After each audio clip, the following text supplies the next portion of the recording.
Weißt schon, den Vers können wir dann für den nächsten Tag verwenden. Madhya Lila, wenn jemand mit dem Handy mitgucken kann, können wir versuchen mitzuchanten. 20305. Okay. Madhya Lila, hier haben wir es. 20305. Ja. Ja? Okay, English. Who doesn't speak German? Who doesn't? Yeah. Okay, we speak English. Yes, so we're going to speak in English. And the Caitanya Caritamrita, we're reading from Caitanya Caritamrita. So first let us offer our obeisances to the book of Sri Caitanya Caritamrita. Jai Jai Sri Caitanya. Jai Jai Jai Sri Caitanya. Jaya Nityananda. Jaya Dvaita Chandra Jaya Gour. Jaya Gaura Bhakta Vrinda. Jai Jai Sri Caitanya. Jaya Nityananda. Jaya Dvaita Chandra. Jaya Gaura Bhakta Vrinda. Jai Jai Sri Caitanya Jaya Nityananda. Jaya Dvaita Chandra Jaya Gaura Bhakta Vrinda. Jai Jai Sri Caitanya Jaya Nityananda. Jaya Dvaita Chandra Jaya Gaura Bhakta Vrinda. So, we're reading from Caitanya Caritamrita, and it is the Madhya Lila, chapter 20, text 305. So, the Caitanya Caritamrita, for those who don't know, it's the chronicles of a great personality in living in the 15th century in Navadvip, and not only a great personality, as we can see and described by the scriptures and common people living in this time. He showed all signs of being the Supreme Personality of Godhead himself. So it's a very detailed account of his actions and his teachings. And these are the teachings to Sanatana Goswami in, let me see. Yeah. Somebody has the book? Yes. What's the chapter called? The Lord instructs Sanatana Goswami. Yeah, okay. Does somebody know it's Prayag or... I think this Prayag, he's instructing him. I just read incidentally in one of the verses. Yeah, Prayag. Okay, yeah, it's Prayag, so that's great. And in Prayag, he met Sanatana Goswami. He instructed him for 1 whole month. Whole month he was there every day and giving him instructions of how to write very important scriptures that we have. And the 6 Goswamis of Vrindavan were actually then those who were founding principle of the Hare Krishna movement, as you would say. All the scriptures that we have from the Goswamis are the main books which actually give us life in our daily practice, to structure us. The Bhakti Rasamrita Sindhu, Nectar of Devotion, also, but Hari Bhakti Vilas, but there's another one, it doesn't come to my mind.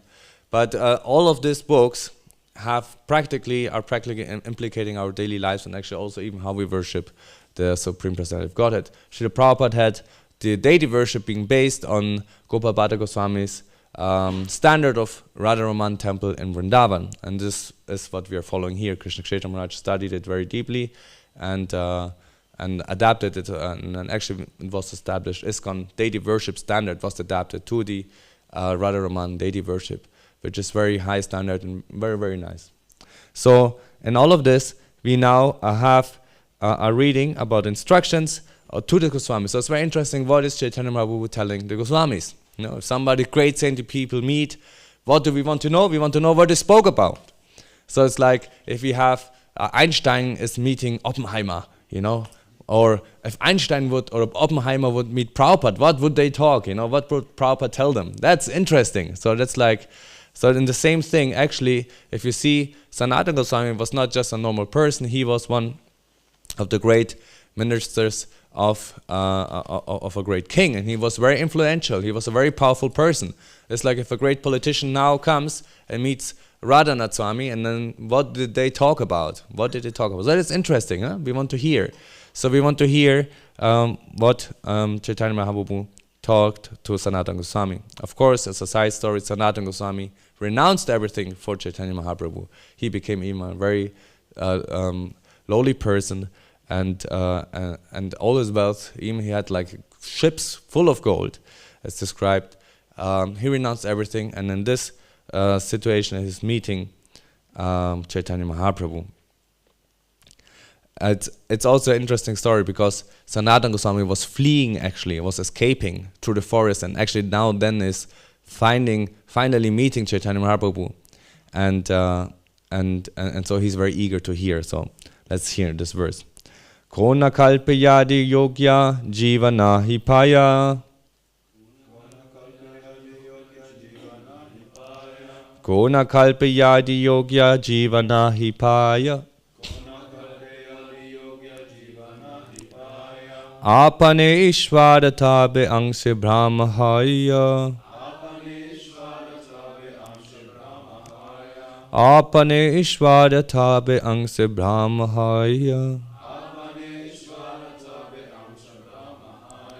Kona kalpayadi yogya jivana hipaya. Apane ishvara be angse brahmahaya. Somebody wants to chant?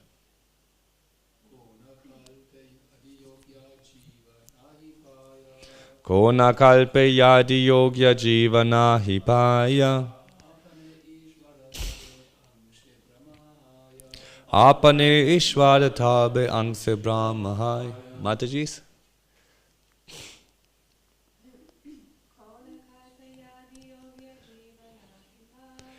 Kona kalpe yadi yogya jivana hipaya. Apane ishvara mahaya. Kona kalpe. In some lifetime of Brahma. Yadi. If. Yogya. Suitable. Jiva. Living entity. Nahi, not. Paya is available. Apani, personally. Ishvara, the Supreme Lord. Tabe, then. Angse, by his plenary expansion.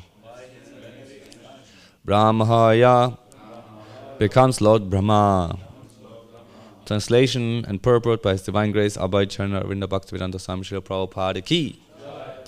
If in a kalpa a suitable living entity is not available to take charge of Brahma's post, the Supreme Personality of Godhead Himself personally expands and becomes Lord Brahma.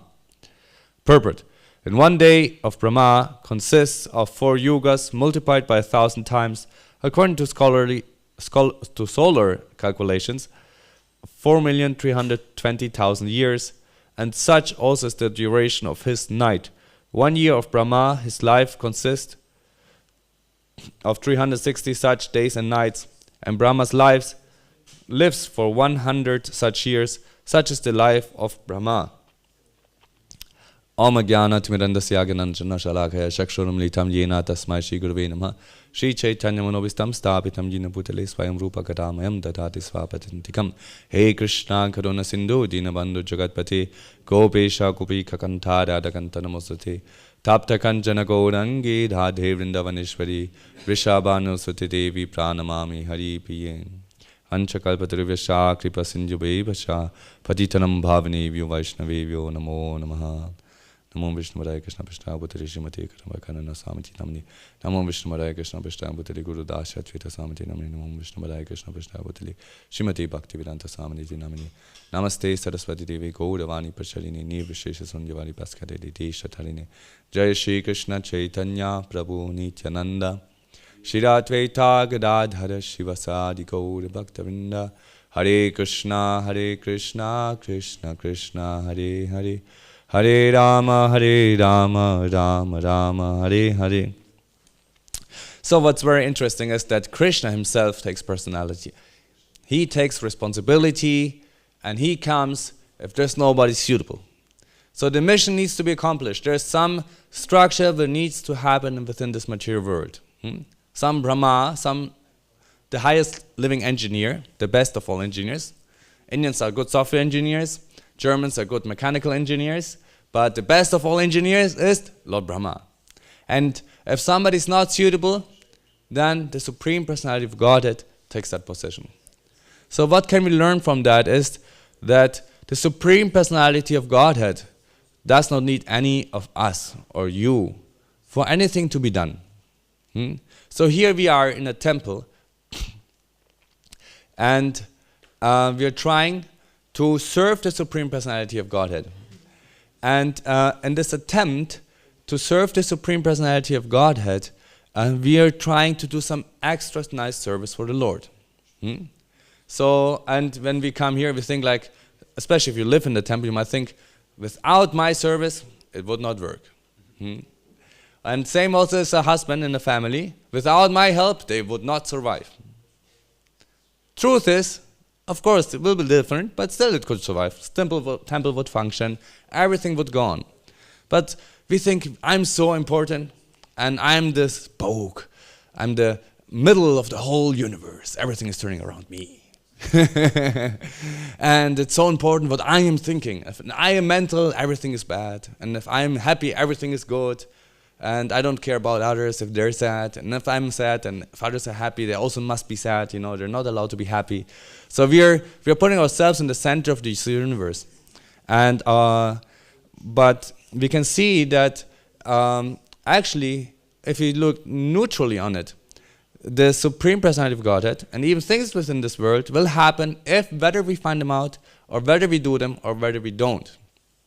In a similar way, it's interesting if you look actually at history, you see that at a certain point of times there was just the general knowledge of human society was there to find a certain, to have to find a certain thing, to discover a certain thing like the atom bomb, you know. Invention, yeah, but there was a certain thing in the air which needed to be found out, which was just like you would be the first one to find it out. It was your privilege. You could find it out. Like Edison was trying to do the light bulb, to find the perfect light bulb. Everybody was trying at the same time. So it was just in the air, and it was just who would be the first one. It's not that, oh, I'm so super smart, I'm the only one who found it out.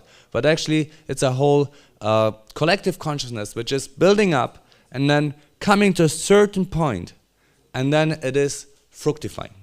So in a similar way, actually this whole movement, or especially if you're in your spiritual life, or even in mature life, we get so many opportunities and so many paths we can take. And it's our possibility to take up that opportunity, to take up that responsibility, to go make the extra step, make the extra effort, to become the hero in your life, or to let it go. Sometimes we just let it go. But it's your opportunity. And it's your chance to contribute to that. Or else somebody else will come and do it. It's not that without me nothing will work and everything is depending upon you. That's our misconception. And we can only have the honor to be a tool in the hands of the Supreme Personality of Godhead. It's like on Sankirtan, the books, they're in the storage. Somehow or other they will be distributed, isn't it? But if you want, you can. You're able to be a part of it. So we're praying, please let me be a tool. Let me be like handing the mercy over. Or even the temple, you know, somebody will clean the pots. If you're completely Maya and not there, somebody else will come and clean. Somebody else will come and cook. Somebody else, but it's your honor.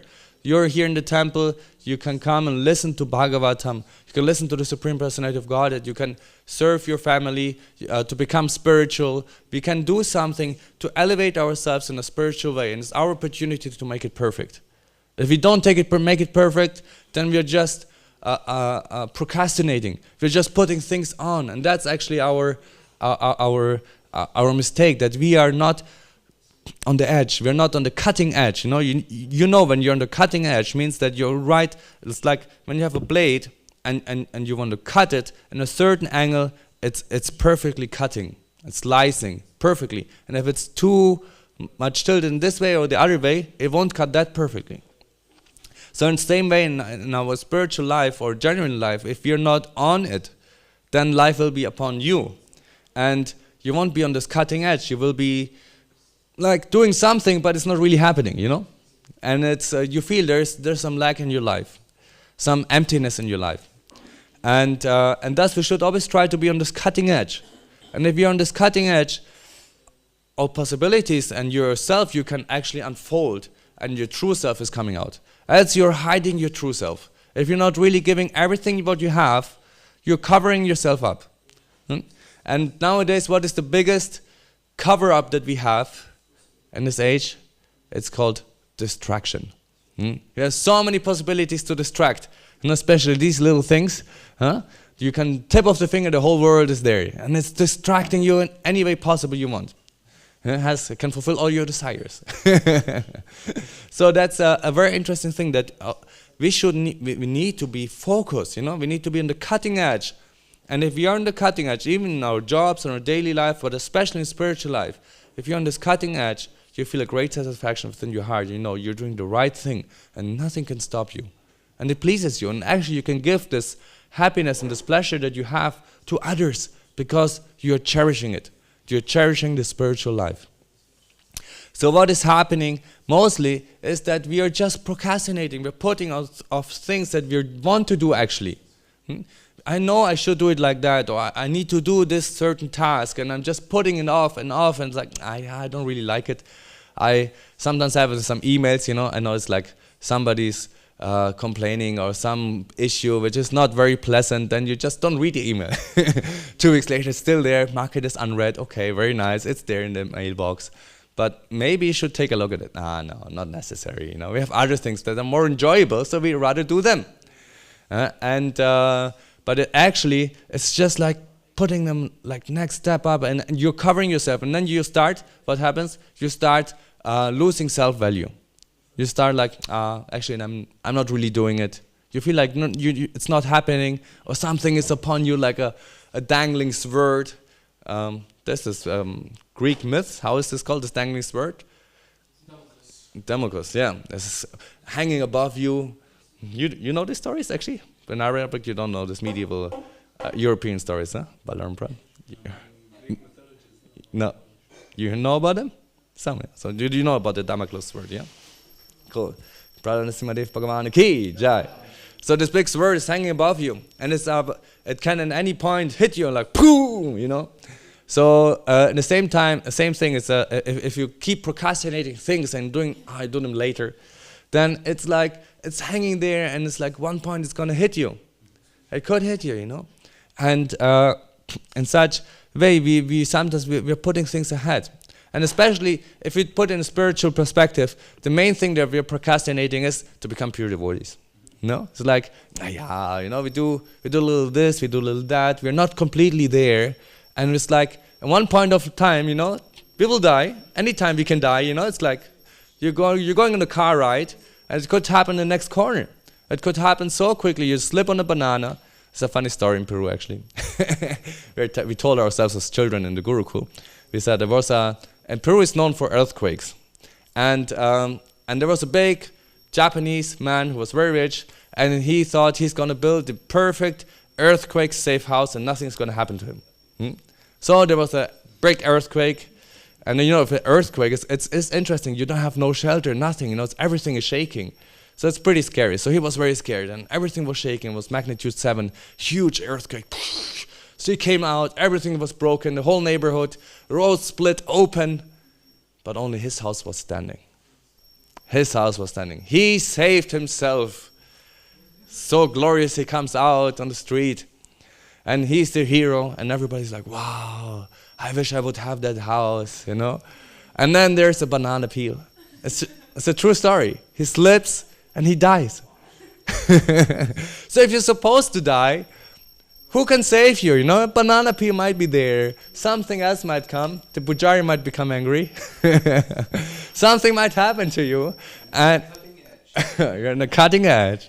And you just might lose it. So you should take any possibility to be completely spiritual life, to completely be chanting your rounds, to be reading Srila Prabhupada's books. You should take this opportunity. And if you're just procrastinating to become good devotees, to chant in a nice way, to chant the holy names of the Lord, Hare Krishna, Krishna Krishna, Hare Hare, Hare Rama, Rama Rama, Hare Hare. If you're procrastinating doing this, we won't be helping ourselves much. We're just like, we are helping ourselves to rot. We're rotting little by little, we're starting to rot. And we're getting a foul smell, it's like, it's not smelling very good. And our mind won't become very happy. But if you're on this cutting edge, where you're actually really starting to be in spiritual life, fully on chanting your rounds powerfully, doing your service in a powerful way, then you feel satisfied. You feel happy. You're reading Prabhupada's books. Like you read once a day. I recommend you go home every day. You read at least 2 pages, 3 pages. You read something, spiritual books. It changes your whole life. Just before going to sleep, just read something. It's giving you so much pleasure, so much happiness. As devotees in the temple, we read every day.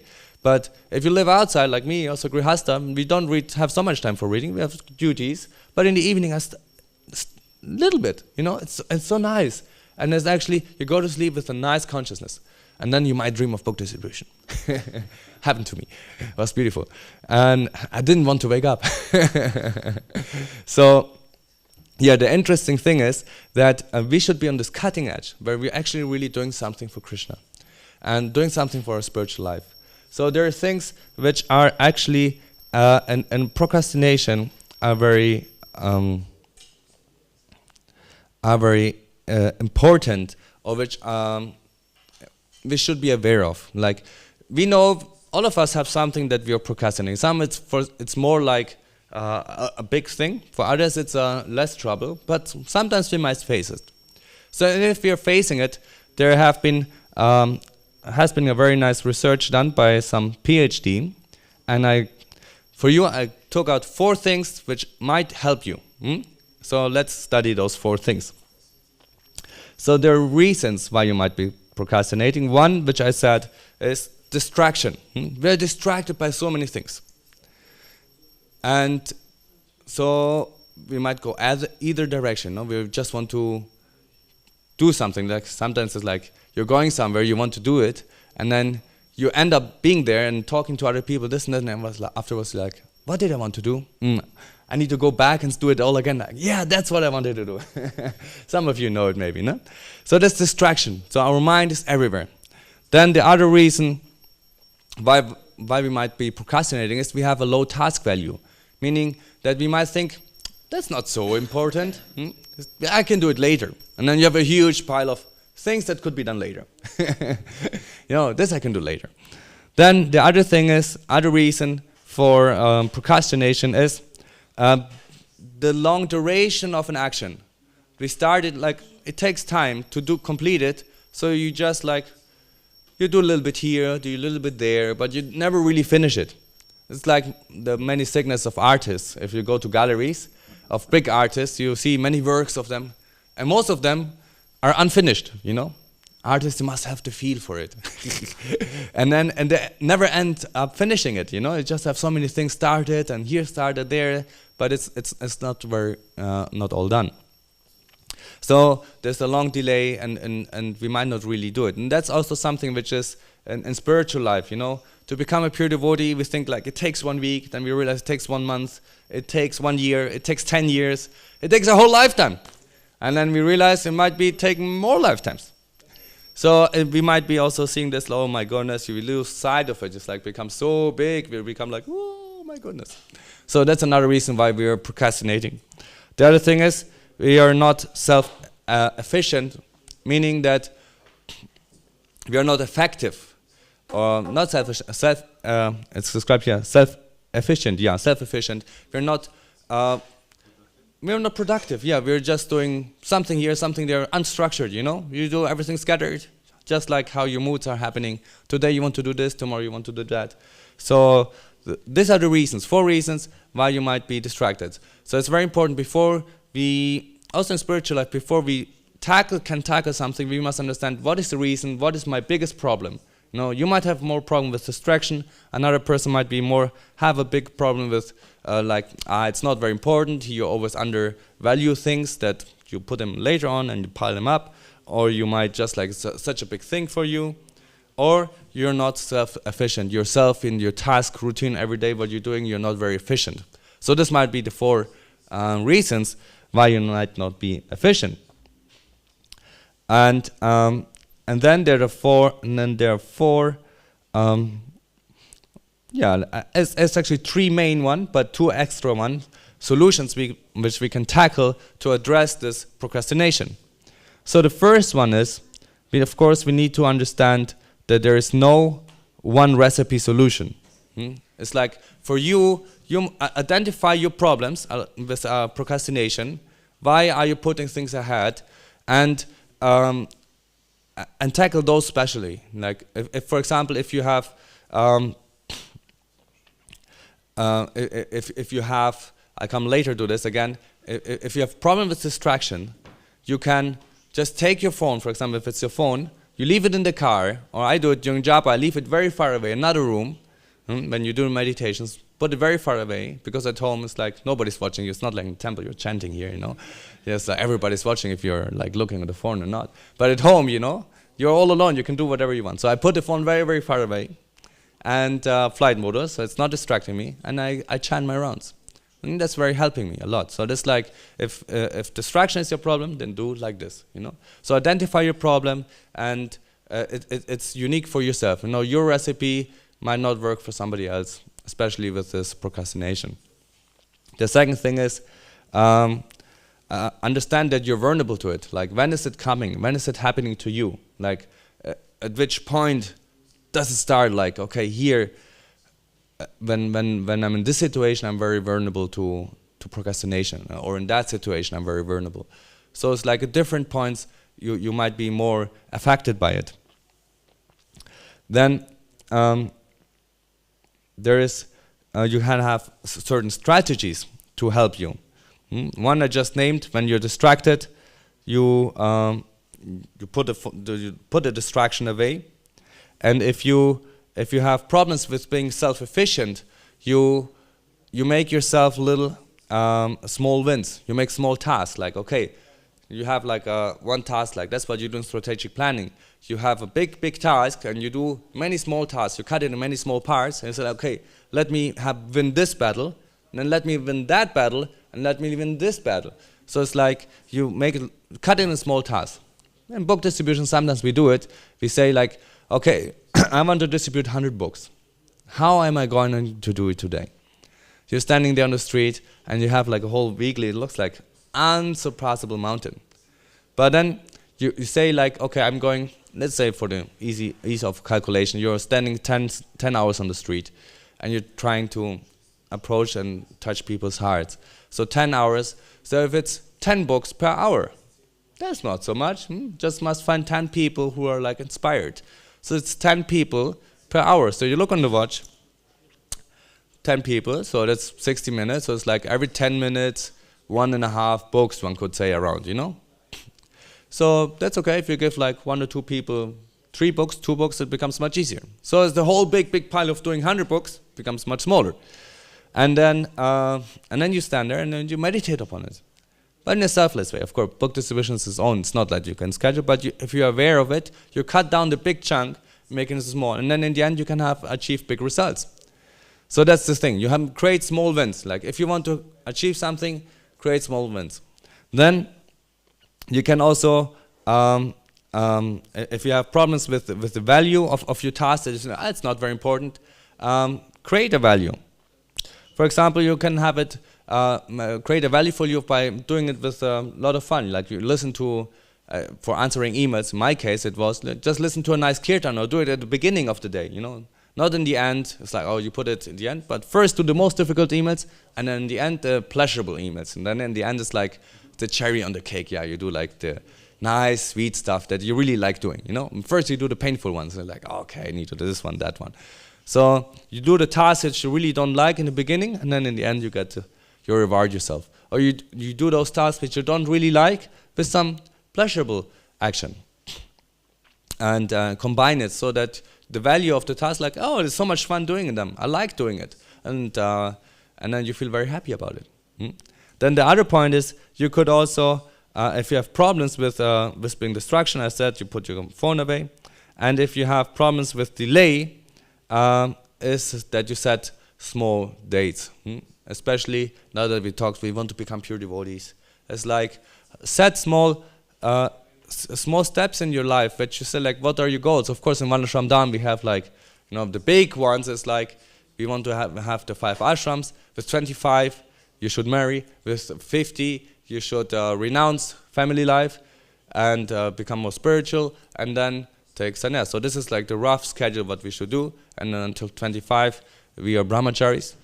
And for us, it all might be individual, but still, we should have in our life have a certain goal. Like, what is, like, until 25 or 30 or 35, I want to stay, or 40, I want to stay brahmachari, and let's do something. Like, for me, Mangalananda gave me a great vision. Like, we were on book distribution in Duisburg. It's a very tough place to distribute books in the Ruhrpott. If somebody knows Germany, Ruhrpott is like the industry hub of Germany. And it's very full of heavy industry and tough people who are just doing low work and sometimes not very intelligent. And especially Duisburg, there are many just like normal workers. And then to give them spiritual knowledge is very difficult. And they're like, just like, oh my goodness. But somehow or other on this day, I didn't know anything about it, so I went blue-eyed there and I distributed 29 books in just like 1 and 2 hours. And I was like 16 years old. And Mangalananda came back, wow, you did 26 books, that's so amazing. And Mangalananda himself, was like a big book distributor himself. So, and then he gave me the vision, you should be the first one to distribute 1 million books. I was like, wow, I have a dream. I want to distribute 1 million books in my whole lifetime, So I thought, like, that's great. How will I do it, And then you have a plan. So you have this big, big vision which inspires you. So as a brahmachari, be the first one in Germany to distribute 200,000, 500,000, Why not? It's possible. You can look on the list. Okay, Ananda Krishna, he did like almost 100,000. Sabuj, I didn't hit the 100,000, almost. But we're there, We're trying to do something. And you're trying to go to a certain goal. And then you become excited about it. Put yourself a goal in your spiritual life that you become really much excited about. And this gives you pleasure to do the small steps to go to it. Even it might sound very funny, like 1 million, but it gave me some inspiration. For many years to come, it's like, I can do it. It gave me some self-confidence. Some elderly person came to me and told me, you can do it. I was like, wow, maybe I can really do it. Let's try it out. I have nothing to lose. So you have something great in your life that you want to strive for. There's nothing that can stop striving for that you can strive to attain that, and it's your willpower to focus on that. And it might be that you just lead such ecstatic kirtans that everybody will cry in the kirtan. That might be your goal, or that you want to become so proficient and scriptures that you study so much, and it's like you know the verses in and out, and you can give nice lectures. Or you have so many different goals in different ways. And it can be a little childish, why not? Dreams are dreams, Let the dreams be big. Why not? Let's think big, Prabhupada said, let's think big and do big. So let's not only dream, but let's go there and not be like, oh, it's so far away. But we want to attain it. And what are our goals to attaining this? Small goals. And for our lifetimes as a brahmachari, okay, you have like, be a good brahmachari for a certain amount. Most of us have some vrata.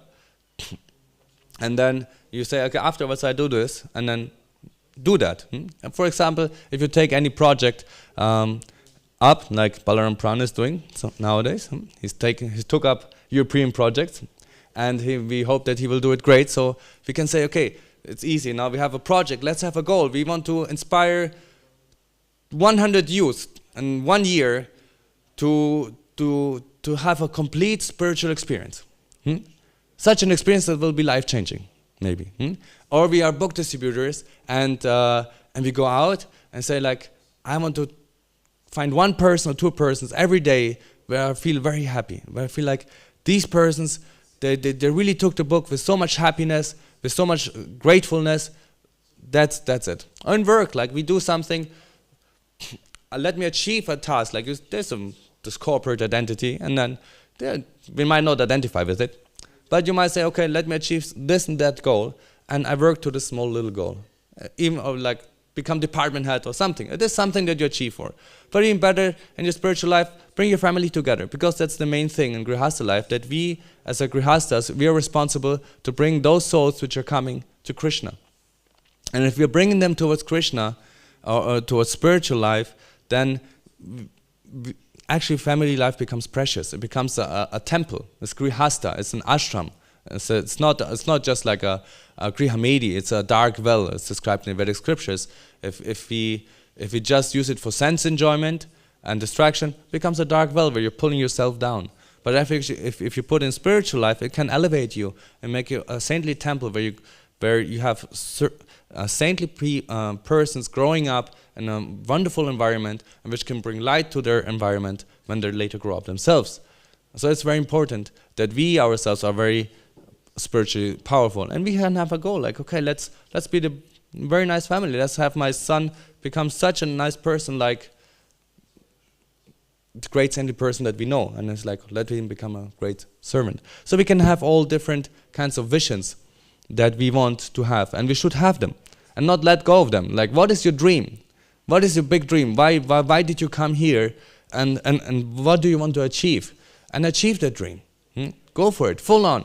No, and it's fun. Why not? Like, we did book distribution, then we made it fun. We went to festivals, we went to universities. You go to the lakes, you have some fun. So whatever you want to achieve, make it fun also. It's not like a hard and fast thing that you want to achieve and you're like pressuring, it's like must happen. But you make it fun, and it will give you so much pleasure. You will attain so much in your lifetime.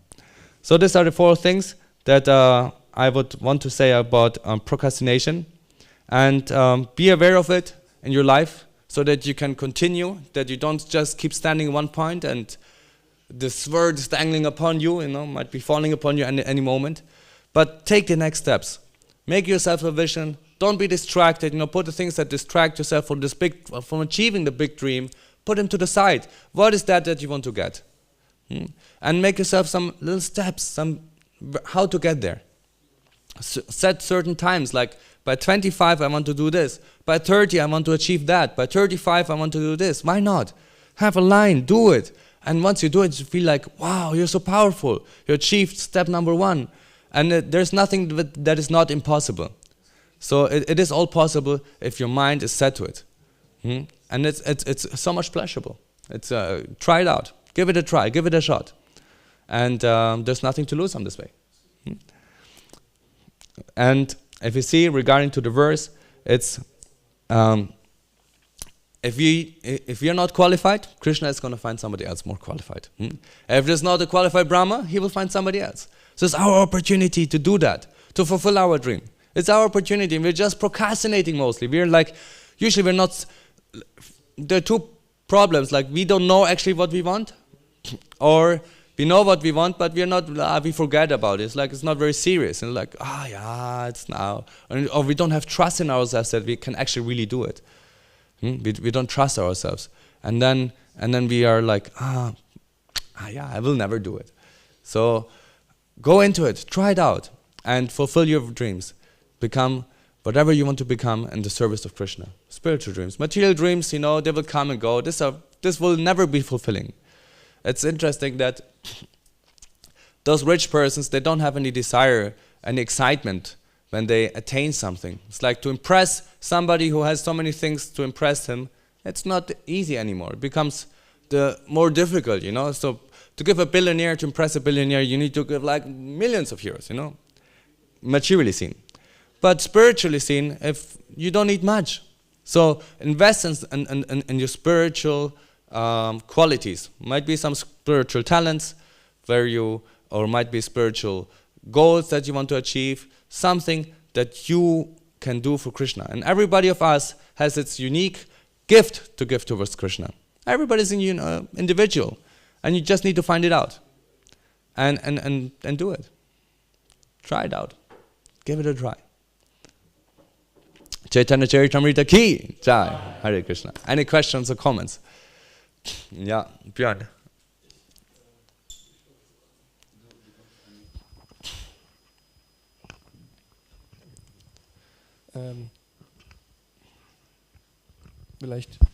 Vielleicht kann ich die Frage auf Deutsch stellen und du kannst Ja, sie klar. auf Englisch wiederholen. Genau, also das war sehr inspirierend, vielen Dank dafür. Und ich frage mich, jetzt frage ich mich, aber es da alles von Krishna abhängig ist, weil er der höchste Kontrollierende ist, wie kann man diese Balance haben zwischen sich bemühen, seinen Traum zu erfüllen oder halt dieses Ziel zu erreichen, das man sich gesetzt So, hat? Krishna sagt, so his question is, what is the balance between thinking, okay, Krishna is in control and he's doing everything, and my own effort? And the mantra is, do your best and Krishna will do the rest. So you can engrave it in your mind. Do your best. Really do the best you can do. And Krishna will arrange for the rest. If you're really endeavoring, Krishna is like, oh my goodness, he's trying so hard. He's failing, but he's trying. He's failing, but he's trying. Okay, let him do it. Same thing, even material things like Edison, said like he tried 3,000 different items until finally he made a light bulb. So if you want to do something great, it needs a sacrifice. It's not it's going to come just like, okay, I do it. I want to do something great, hit the button, boom, yeah, I did it. If you want to do something great, then you must work towards it. Step by step by step, and just continue trying. Even if you fail. There's this one child, they were having a race, and then the race was starting, and they were running off. And he was actually the favorite of all because he was the fastest runner. But just when they started, he fell down. He slipped. And then it's like, oh no. And he looked like, what should I do? And I said, okay, let me just get up and continue running. So he continued running. He almost took the others in and then again fell down. He fell and everybody, the whole crowd was like, oh no, second time already falling. He stood up again and continued running. And almost caught up again fell down. He stood up again. And he continued running, fell down again. And then he still, even though the others were far away, still he stood up and continued running. The whole stadium was cheering for this boy because they were feeling so much compassion for him. He's trying again and again. Even the number one, nobody cared about him anymore. A small child, he was trying really to win the race. And because he was trying so hard. In the same way, if we try for Krishna, the Supreme Personality of Godhead, just stand up again, do it. There's nothing which can stop you. And stand up again and try again for Krishna. Do your best. Even if you might fail, you say like, you have this goal that you want to do, you failed, try it again. Try it again. Try it again. Of course, it's not, we don't go with the head through it, that we use our intelligence. Maybe instead of doing like this, you can do like that, or go use this door. Use your intelligence, but try doing it. Try doing it and work on yourself. And improve yourself, and that's where you can actually grow and do something for Krishna. And if the results come, like the verse in Bhagavad Gita says, you're entitled to the actions of your duty, but you're not entitled to the fruits of your duty. So you're entitled to do what you do. You must do it, but the fruits of it you might come or might not come. But still, you should do it. Your work, and if they don't come, still you become happy. Satisfied, and that's the greatest pleasure. If they come, yeah, great. If they don't come, okay, no problem. You're renounced. Then you're always happy. But if you're always like, I must do it, and I don't see any fruits, it's not happening. Try, continue working it. It becomes like a diamond. You polish it, and in due course of time, it starts to shine. Balaram Pran.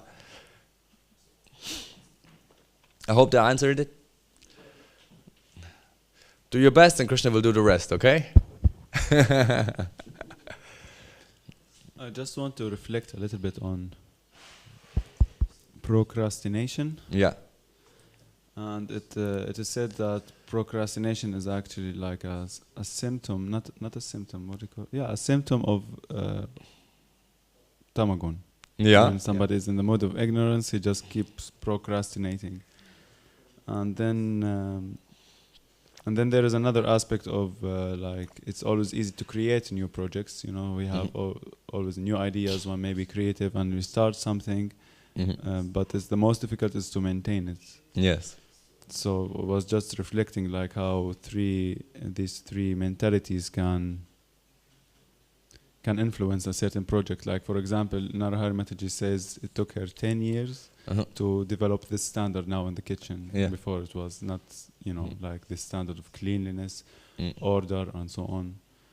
And but sometimes I see we are like starting certain projects. Everybody is enthusiastic, fired up about it, and then they're like, gradually with time they just deteriorate. Nobody remembers anymore that we started such a nice thing, but was not able to maintain it. And then at the same time, sometimes we're doing many things that we end up procrastinating almost over half of them because it's the same reason. So anyway, just trying to reflect. And my question is that, like you gave these 4 reasons or kind of psychological reasons why we are procrastinating for procrastination.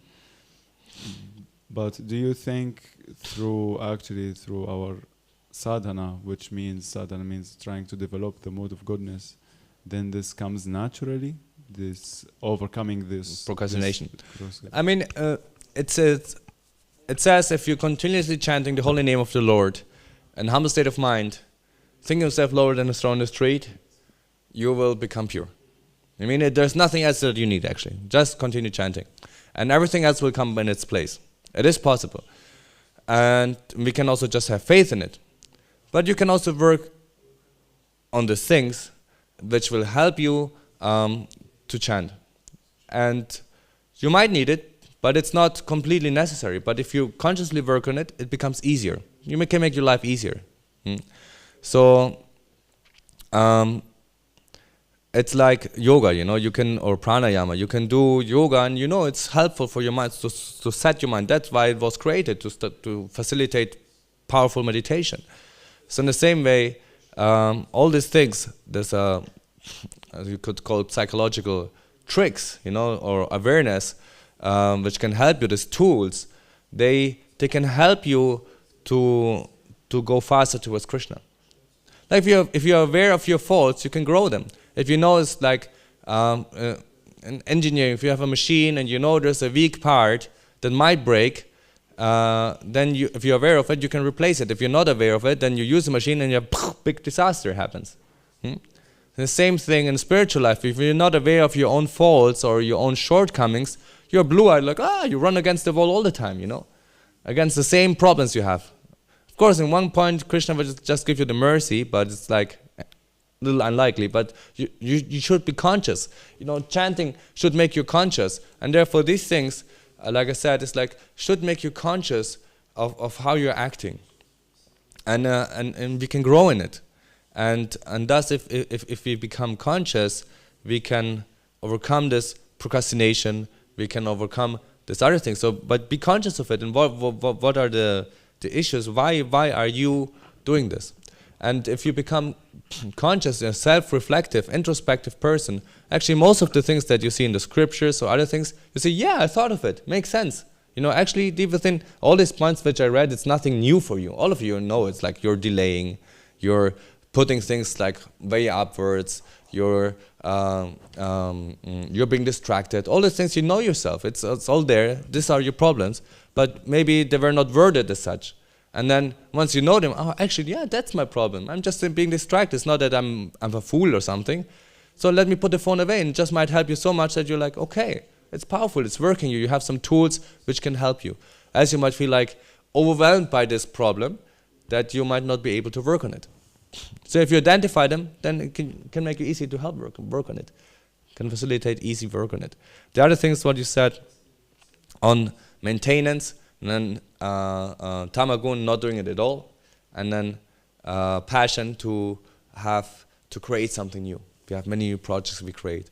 And that's it's a thing of procrastination, I would also say. Procrastination means you put things that you should do forward. It means you have started a project, but you're not completing it because you're just putting it forward. So it's easy to start a project. Everybody, it's fun, you know, start something new.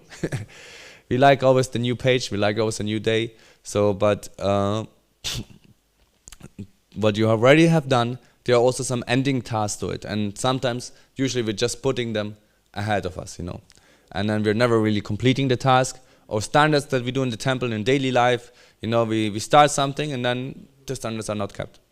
But that's nature of mature world. Mature world is always going to start something, end something.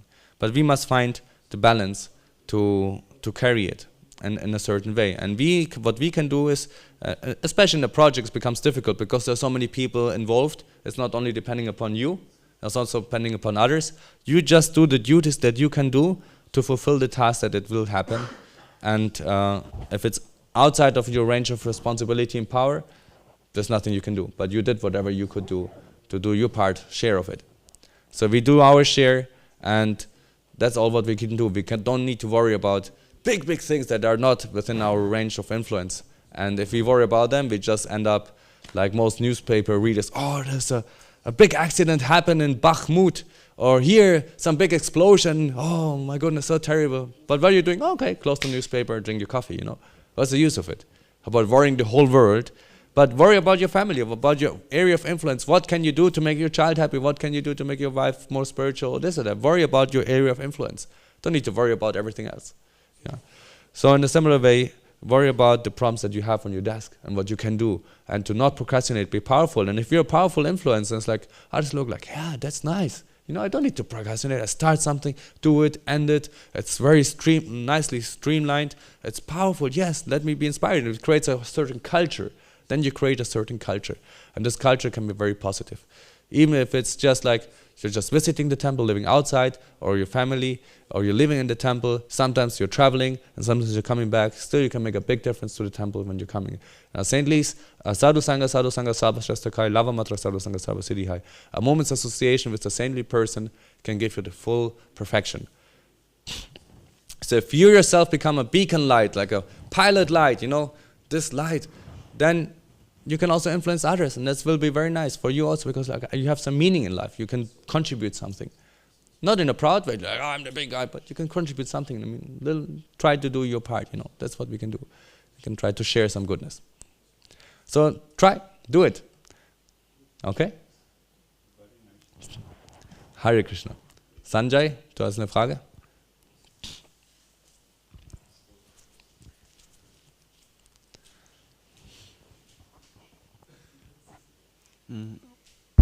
What about another reason for procrastination is fear?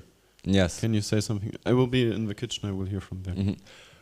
Fear of, could you specify more? Fear of what? The action itself, to do it? Fear, I would say especially lack of success.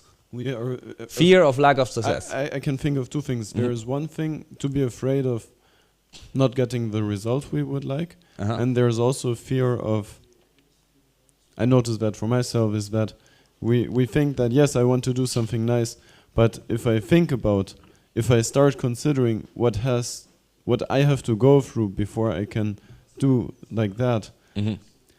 And also I feel like a fear of seeing what Krishna is expecting. Because Krishna is expecting a lot from us. I can answer very shortly. Just jump into the cold water. Take a cold shower. It's very good. And it's just keep trying. And it's beautiful. You know, it's sometimes when you're standing on the cliff and you're jumping 10 meters, 5 meters, and you're there looking down, oh no. The more you look down, you're going to jump, you know. It's like more scared, like, oh no. But I figured out, anyway, you know, just jump it. If you want to jump, jump. If you don't want to jump, don't jump, you know. Just do it and decide right now.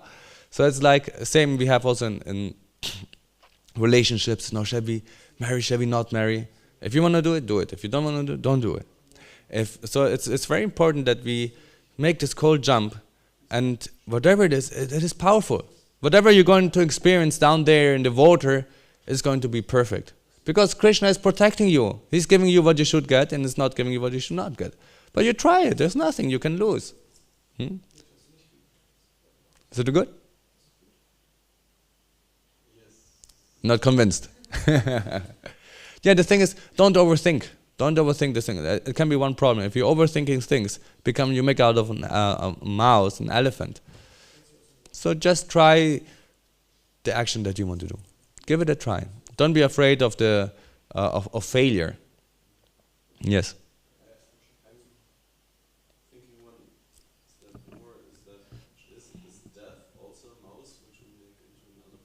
Are you afraid of death?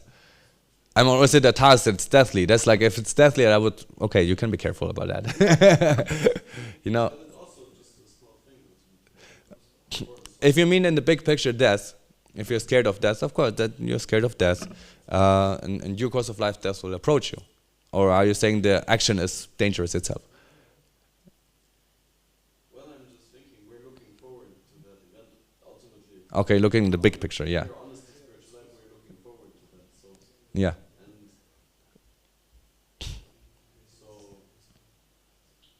I'm spontaneously thinking that yes, from the absolute platform, it's also a mouse. It's not very significant, but Yeah, and from a spiritual perspective, death is actually, it's not a mouse. It's if you're a saintly person or live a good life, and you try to do something for Krishna, then death is something you're kind of, as you say, looking forward to. It's something nice, change of service. Let's see where we're going. Like my spiritual master said, it's that change of service. Let's see what's the next service, and let's see where we're going next. So it's something nice, and but somebody who's like attached to material things and comfort, then becomes something ghastly. Everything is taken away. But it's like every day we're actually dying. We could see if you're falling asleep, you're letting go of the day. The day is gone, never to be taken again. In a similar way, if you're dying, your life is gone, never to be changed again. So every day we're dying, and we're still good with it. And if you have a good day, you have made good things, then you feel powerful. Spiritual things, then you feel powerful. Especially if they're spiritual. Good, it's one way, but if they're spiritual, become more nurturing for you. And for everybody else also. You feel like, yes, that's very powerful. So every day, don't be afraid of it, There's not going to be a next day. There's no end to it. And just we need to be conscious of it. And jump into the cold water. When you jump into the cold water, and the thing is, if you in the end you approach the death and you never jumped into the cold water, you're gonna regret it so much. So jump. If you have a great project, something that you want to do, jump into the cold water, do it. It's so satisfying. Even if you fail, no problem. In the end, you face death and say, I tried it. I tried it. Why not? And that's very good. You want to have also a question? Yes, please. A microphone.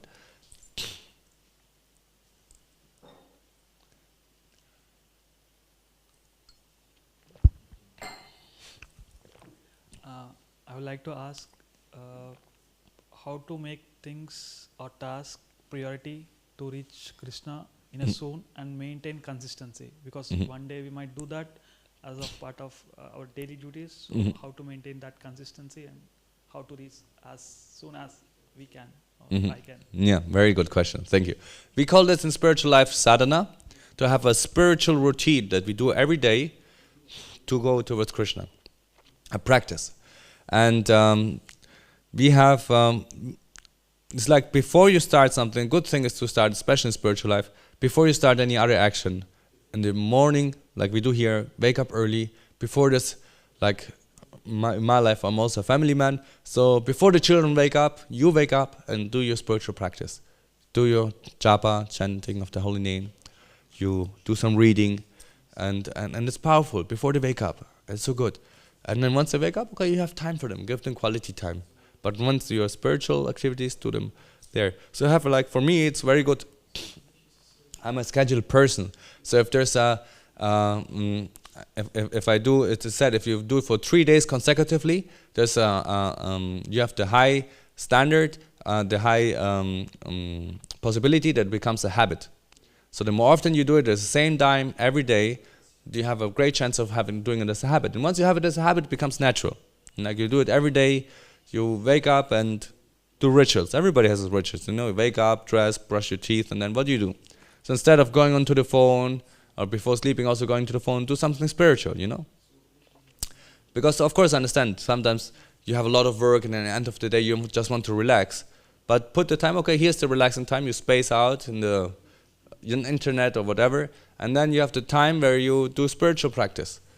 And this is very powerful, do it every day. You know, easy is morning, and then for me also as family man, it's easy in the evening, because everybody just fall asleep.